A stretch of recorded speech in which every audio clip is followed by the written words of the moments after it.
అపోస్తుల కార్యములు అధ్యాయము 10 పరిశుద్ధ వచనములు 24 నుండి 35 వరకు.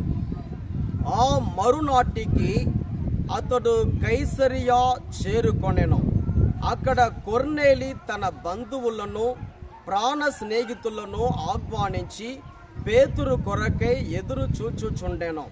పేతురు లోనికి వచ్చుచున్నప్పుడు కొర్నేలి ఎదురేగి పేతురు పాదముల వద్ద సాగిలపడి నమస్కరించెను.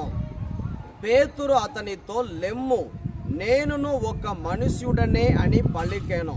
పేతురు కొర్నేలితో మాట్లాడుచు లోనికి వెళ్ళి అచ్చట అనేకులు కూడి ఉండుట చూచెను. పేతురు వారితో, యూదుడు తన మతానుసారము అన్యులను దర్శించుట లేక వారితో చెలిమి చేయుట తగదని మీకు బాగుగా తెలియను కదా.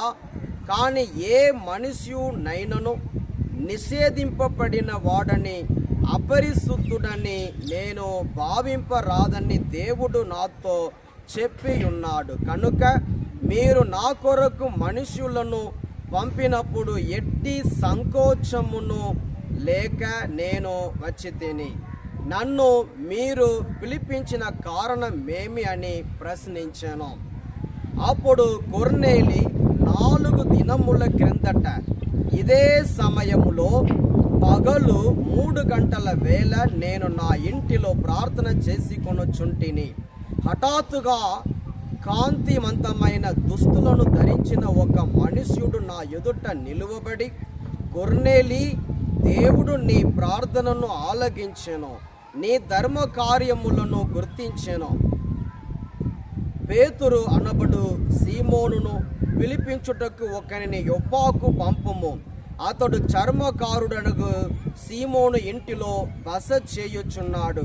అతని ఇల్లు సముద్ర తీరమున ఉన్నది అని నాకు తెలిపాను. వెంటనే నేను నీ కొరకు మనుషులను పంపితిని. నీవు దయతో ఇక్కడకు వచ్చితివి. ఇప్పుడు మేము అందరము దేవుని సమక్షములో ఉన్నాము. ప్రభువు నీకు ఆనతిచ్చిన దానిని ఆలకించుటకై వేచి ఉన్నాము అని పేతురునకు తెలియచెప్పాను. అంతటా పేతురు నోరు తెరచి ఇట్లు ప్రసంగింపనారంభించెను. దేవుడు ఎట్టి పక్షపాతము లేక అందరినీ సమదృష్టితో చూచునని నేను ఇప్పుడు గుర్తించి తిని, దేవునికి భయపడుచు సత్ప్రవర్తన కలవాడు ఏ జాతి వాడైనను దేవునికి అంగీకార యోగ్యుడే. ఇది ప్రభువు వాక్కు. సర్వేశ్వరునికి వందనములు. హెబ్రీయులకు రాసిన లేఖ అధ్యాయము 1 పరిశుద్ధ వచనములు 2, 3. కానీ ఈ కడపటి దినములలో ఆయన తన కుమారుని ద్వారా మనతో మాట్లాడెను. ఆయన ఆ కుమారుని సమస్తమునకు వారసునిగా నియమించెను. ఆ కుమారుని మూలముననే విశ్వమును సృష్టించెను. ఆ కుమారుడు దేవుని మహిమ యొక్క తేజస్సుగాను అతని మూర్తిమంతమైన ప్రతి రూపముగా ఉన్నాడు.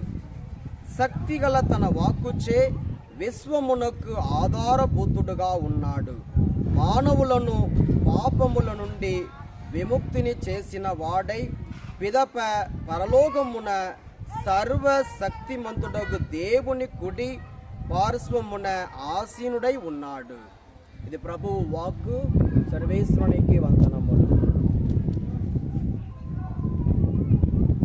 యోహాను సువార్త అధ్యాయము 20 పరిశుద్ధ వచనములు 24 నుండి 29 వరకు.